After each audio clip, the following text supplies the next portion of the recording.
Welcome, തഹമനാണ്. ഈ video ഫ്ലിബാൻസറിൻ എന്ന് പറയുന്ന മരുന്നിനെ കുറിച്ചിട്ടാണ്. സ്ത്രീകളുടെ വയാഗ്ര, ഫീമെയിൽ വയാഗ്ര എന്ന പേരിൽ ഭയങ്കര ഫേമസ് ആയിട്ടൊക്കെ ഇറങ്ങിയ മരുന്നാണ്. ഇത് 5-HT 5-ഹൈഡ്രോക്സി ട്രിപ്റ്റമിനുമായിട്ട് ബന്ധപ്പെട്ടുള്ള മരുന്നാണ്. അതുകൊണ്ടാണ് നമ്മൾ ഓട്ടോകോയിഡ്സിൽ ഇത് ഡിസ്കസ് ചെയ്യുക. ആൻഡ് 5-HT ആയിട്ട് ബന്ധപ്പെട്ടിട്ടുള്ള ഇതേ ഉപയോഗം ഫീമെയിൽ വയാഗ്ര പോലെയുള്ള മറ്റൊരു മരുന്നാണ് ബ്രിമെലാനോടൈഡ്.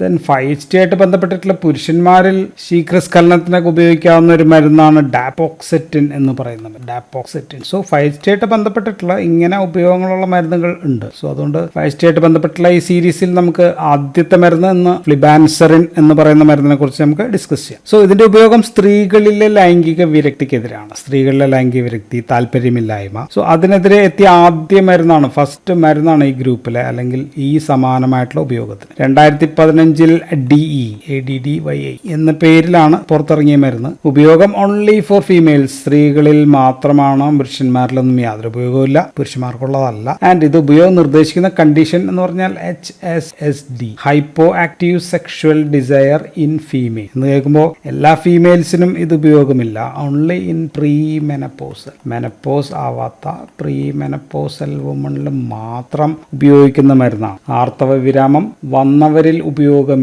After menopause no use. And മറ്റു പല പ്രശ്നങ്ങൾ കൊണ്ടും this hypoactive sexual desire സ്ത്രീകളിൽ ഉണ്ടാകാം. അങ്ങനെയുള്ള സംഭവങ്ങൾ ഇപ്പോൾ ഉദാഹരണം മാനസിക രോഗം, സൈക്കാട്രിക് ഡിസീസസ്, ദെൻ മറ്റ് മെഡിക്കൽ കണ്ടീഷൻ. സോ അങ്ങനെയുള്ള കണ്ടീഷനിലാണെങ്കിൽ ഇതിന് ഉപയോഗമില്ല.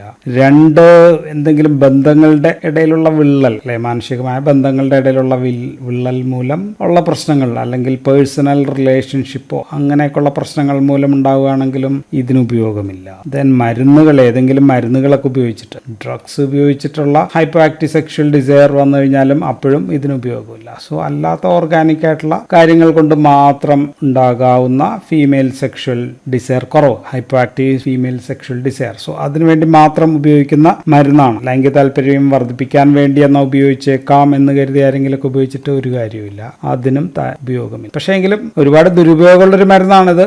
ബിക്കോസ് ഈ നമ്മുടെ സിൽഡനാഫിൽ, വയാഗ്ര എന്നൊക്കെ പറഞ്ഞ മരുന്ന് ദുരുപയോഗിക്കുന്നത് പോലെ ഇതും ധാരാളം ദുരുപയോഗ സാധ്യതകൾ ഉള്ള മരുന്നാണ്. ഇനി ഇവിടെ പ്രവർത്തന രീതി പറഞ്ഞു കഴിഞ്ഞാൽ നമ്മുടെ ബ്രെയിനിലെ 5-ഹൈഡ്രോക്സി ട്രിപ്റ്റമിൻ എന്ന് പറയുന്ന ന്യൂറോ ട്രാൻസ്മിറ്റർ, അതിന്റെ ലെവൽ മോഡുലേറ്റ് ചെയ്യലാണ്, മോഡുലേറ്ററാണ്. 5-HTയുടെ അളവ് കുറയ്ക്കുകയാണ് സാധാരണ ഇത് ചെയ്യുക. ആൻഡ് ഇതുമൂലം നോറെഡ്രിനാലിൻ ആൻഡ് ഡോപ്പമിന്റെ ഒക്കെ അളവ് വർദ്ധിക്കുന്നതായിട്ടും പറയുന്നുണ്ട്. സോ ഇതിന്റെ ഈ പ്രധാനപ്പെട്ട റിസപ്റ്റർ ആക്ഷൻ എന്ന് പറഞ്ഞ 5HT1A, 5HT1A മരുന്ന് അഗോണിസ്റ്റിക് ആക്ഷൻ ആണെങ്കിൽ 5HT1A 2A അതിനകത്ത് മരുന്ന് അന്റഗോണിസ്റ്റ് ആണ്. സോ മിക്സഡ് ആഗോണിസ്റ്റ് അന്റഗോണിസ്റ്റ് മരുന്നാണ്. സോ അതുകൊണ്ടാണ് നമ്മൾ മോഡുലേറ്റർ എന്ന് പറഞ്ഞത്. ആൻഡ് ഇറങ്ങിയ കാലത്ത്, ഈ മരുന്ന് ഇറങ്ങിയ കാലത്ത് മദ്യം ഇതിനൊപ്പം ഉപയോഗിക്കുന്നത് ഗുരുതരമായ BP കുറയ്ക്കും, ആൽക്കഹോളുമായിട്ടുള്ള ഇന്ററാക്ഷൻ ആണ് വലിയ ഹെഡിങ് ആയിട്ട്, ബ്ലാക്ക് ബോക്സ് വാർണിംഗ് ഒക്കെ ആയിട്ട് ഇറങ്ങി. അപ്പോൾ അങ്ങനെ കഴിച്ചു കഴിഞ്ഞാൽ ബ്ലഡ് പ്രഷർ ഭയങ്കരമായിട്ട് കുറയ്ക്കും, അതുകൊണ്ട് തലചുറ്റൽ, സിൻകോപ്പ് ഉണ്ടാകും, ഫോൾ ഉണ്ടാകും എന്നൊക്കെ ഉള്ള ലേബൽ ഉണ്ടായിരുന്നു. പക്ഷെ ഇതത്ര ശരിയാണോ,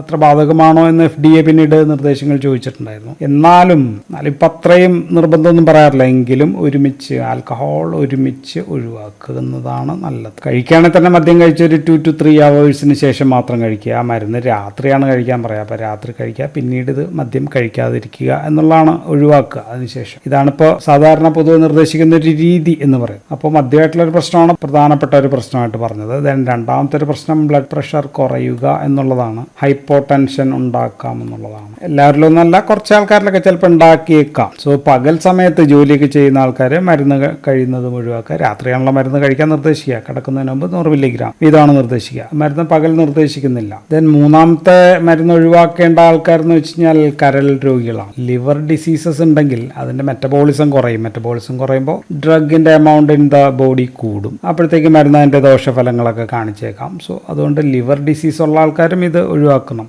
ദെൻ തലച്ചോറിനെ മന്ദീഭവിക്കുന്ന മറ്റ് ഇപ്പോൾ CNS ഡിപ്രസൻസ് ആയിട്ടുള്ള മറ്റ് മരുന്നുകൾ, ആൽപ്രാസോളം അങ്ങനെയൊക്കെ പറയുന്ന, ബെൻസോഡൈസിപ്പിൻസ് അങ്ങനെയൊക്കെ പറയുന്ന മരുന്നുകളും ഒഴിവാക്കുക. കാരണം ഇതും CNS ഡിപ്രസന്റ് മരുന്നാണ്. ദെൻ മറ്റു ചില മരുന്നുകൾ കൂടി ഇതിന്റെ കൂടെ പ്രശ്നങ്ങളുണ്ട്. ഇപ്പോൾ CYP3A4 മൂലമാണ് ഇത് കൂടുതലായിട്ട് മെറ്റബോളൈസ് ചെയ്യുക. അപ്പോൾ അതിനെ ഇൻഹിബിറ്റ് ചെയ്യുന്ന മരുന്നുകൾ, സ്ട്രോങ് ആൻഡ് മീഡിയം, സ്ട്രോങ്ങും മീഡിയം ആയിട്ടുള്ള ഇൻഹിബിറ്റേഴ്സ് ഒഴിവാക്കും. ഇപ്പോൾ ഉദാഹരണം പറയുകയാണെങ്കിൽ നമ്മൾ ഫംഗസ്, ആന്റി ഫംഗലൊക്കെ ആയിട്ട് ഉപയോഗിക്കുന്ന കീറ്റോകോണസോൾ, ഓറലായിട്ട് കഴിക്കുന്ന കീറ്റോകോണസോൾ ഉണ്ടെങ്കിൽ, ദെൻ ഗുളിക ഫ്ലൂക്കോണസോൾ എന്ന് പറയുന്ന, അതും ഫംഗസ് രോഗത്തിനെതിരെ ഉപയോഗിക്കുന്നതാണ്. ദെൻ ആന്റിബയോട്ടിക് എറിത്രോമൈസിൻ ഗ്രൂപ്പിൽ വരുന്ന ക്ലാരിത്രോമൈസിൻ പോലെയുള്ള, ഇതൊന്നും അത്ര പ്രശ്നമല്ല എങ്കിലും, ദെൻ സിപ്രോഫ്ലോക്സാസിൻ പോലെയുള്ള മരുന്നുകൾ. ദെൻ HIV ഉപയോഗിക്കുന്ന പല മരുന്നുകളുണ്ട് വിറിൽ അവസാനിക്കുന്ന, അത് പിന്നെ സ്ഥിരം ആൾക്കാരൊന്നും ഉപയോഗിക്കാത്തതുകൊണ്ട് അത് വിടാം നമുക്ക്. ദെൻ വെരാപ്പാമിൽ ഡിൽറ്റിയാസം പോലെയുള്ള BP കുറയ്ക്കാനും ഹൃദയരോഗത്തിനൊക്കെ ഉപയോഗിക്കുന്ന അങ്ങനെയുള്ള മരുന്നുകളൊക്കെ കഴിക്കുകയാണെങ്കിൽ കഴിയുന്നതും ഇത് ഒന്ന് ഒഴിവാക്കുന്നതായിരിക്കും നല്ലത്. പിന്നെ ഗ്രേപ്പ് ഫ്രൂട്ട് ജ്യൂസും ഒഴിവാക്കാൻ പറയുന്നുണ്ട്. ദെൻ പ്രധാനപ്പെട്ട മറ്റൊരെണ്ണം ഓറൽ കോൺട്രാസെപ്റ്റീവ്സ് ആണ്. ഓറൽ കോൺട്രാസെപ്റ്റീവ്സും ഇതിനൊപ്പം ഒഴിവാക്കുന്നതാണ് ഉചിതം. ഇനി ഗർഭിണികൾ, കുട്ടികളൊന്നും ഞാൻ പ്രത്യേകം പറയുന്നില്ല, അവരിലൊക്കെ ഒഴിവാക്കണം. ഇനി മരുന്നിന്റെ സാധാരണ ഉള്ള അഡ്വേഴ്സ് എഫക്റ്റ്, ദോഷഫലങ്ങൾ പറയുന്നത് സാധാരണ മയക്കം, അഡ്വേഴ്സ് എഫക്റ്റ് ആണ്. മയക്കം, ഡിസിനസ് എന്നാണ് നമ്മൾ അതിന് പറയാം, ഡിസിനസ് ഉണ്ടാകാം. ദെൻ ഉറക്കച്ചടവിന് നമ്മൾ പറയാം സോംനോളസൻസ് എന്ന് വെച്ചാൽ ഉറക്കച്ചടവ് ഉണ്ടാക്കാം. ദെൻ ക്ഷീണം, ഫറ്റീഗ് എന്നാണ് അതിന് പറയാ, ഫറ്റീഗ്, തളർച്ച അങ്ങനെയൊക്കെ ഉണ്ടാക്കാം. ദെൻ ഉറക്കക്കുറവ് ഉണ്ടാക്കാം, ഇൻസോംനിയ, എപ്പോഴും ഉറക്കപ്പിച്ചാണെങ്കിലും ശരിയായിട്ടുള്ള ഉറക്കം കിട്ടണമെന്നില്ല. ദെൻ ഡ്രൈ മൗത്ത്, വായ വരൾച്ച, ഡ്രൈ മൗത്ത്, അങ്ങനെയൊക്കെയുള്ള പ്രശ്നങ്ങളാണ് സാധാരണ ഏറ്റവും കൂടുതലായിട്ട് ഇതിൻ്റെ ഒപ്പം കാണുക. പിന്നെയാണ് നമ്മൾ പറഞ്ഞത് BP കുറയുക പോലുള്ള പ്രശ്നങ്ങൾ. ഹൈപ്പർ ടെൻഷൻ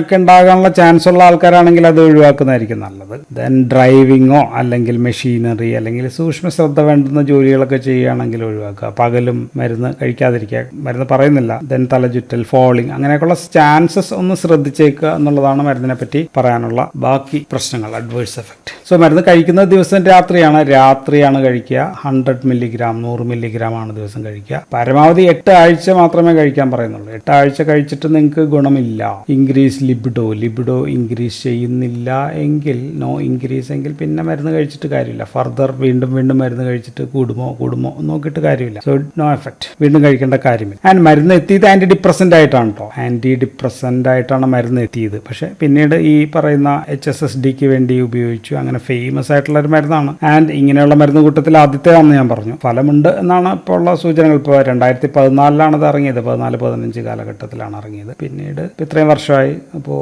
ഇപ്പോഴും നിരോധിച്ചിട്ടില്ല. അപ്പോൾ അതിനർത്ഥം കുറേ ആൾക്കാരിലെങ്കിലും ഫലമുണ്ട് എന്നുള്ളതാണ് ഇപ്പോഴും കാണിക്കുന്നത്. സോ ഇത് ഇന്ത്യയിൽ അത്ര പോപ്പുലർ അല്ല, ഇന്ത്യയിൽ മരുന്ന് എത്തിയിട്ടില്ല എന്ന് തോന്നുന്നു. പക്ഷേ വിദേശ രാജ്യങ്ങളിൽ പല സ്ഥലത്തൊക്കെ ഇത് ഹൈലി പോപ്പുലർ ആയിട്ടുള്ളൊരു മരുന്നായിട്ട് കൊണ്ടിരിക്കുകയാണ്. എങ്കിലും ഞാൻ പറഞ്ഞത് മരുന്ന് നിരോധിച്ചിട്ടില്ല, പക്ഷേ ഇന്ത്യയിൽ അവൈലബിൾ ആണ്. ദെൻ ഇതേപോലെയുള്ള 2 മരുന്നുകൾ കൂടി ഞാൻ പറഞ്ഞല്ലോ. ഒന്ന് ബ്രീമെലാനോടൈഡ് ആണ്. ബ്രീമെലാനോടൈഡ് പക്ഷേ ഇഞ്ചക്ഷനാണ്, കുത്തിവയ്ക്കൽ, സബ്ക്യൂട്ടേനിയസ്, നമ്മളെ ഇൻസുലിനൊക്കെ കൊടുക്കുന്ന പോലെ കുത്തിവയ്ക്കാവുന്നതായിരുന്നു. വൈലിസി ആണ്. പിന്നെ പുരുഷന്മാരിലുള്ള ഡാപ്പോക്സെറ്റിൻ. സോ ഇത് രണ്ടുമാണ്. പിന്നെ 5-HT ആയിട്ടൊക്കെ ഏകദേശം ബന്ധമുള്ള മരുന്ന്. ഇതും 5-HT ആയിട്ട് ബന്ധമുണ്ട്, പക്ഷേ ഇത് മെലാട്ടോണിൻ എന്ന് പറയുന്ന സംഭവമായിട്ടാണ്, അത് 5-HT ആയിട്ട് റിലേറ്റഡ് ആണ്. സോ അതുമായിട്ടുള്ള മരുന്നാണ്. സത്യത്തിൽ ഈ മരുന്നിന്റെ പ്രസക്തി എന്ന് വെച്ചാൽ ഇത്രയും നാൾ അവഗണിക്കപ്പെട്ടിരുന്ന ഒരു മേഖലയിലേക്ക് ഒരു പുതിയ മരുന്ന് എത്തുകയും പിന്നീട് പുതിയ മരുന്നുകൾ വരാനുള്ള ഒരു സാഹചര്യം ഒരുക്കുകയും ചെയ്തു എന്നതാണ് ഈ മരുന്നിന്റെ സത്യത്തിൽ ഏറ്റവും വലിയ പ്രസക്തി. സോ ഇത്രയും കാര്യങ്ങളാണ് നമുക്ക് ഫ്ലിബാൻസറിൻ എന്ന് പറയുന്ന മരുന്നിനെ കുറിച്ച് പറയാം. So that's all in this video. Thank you for watching.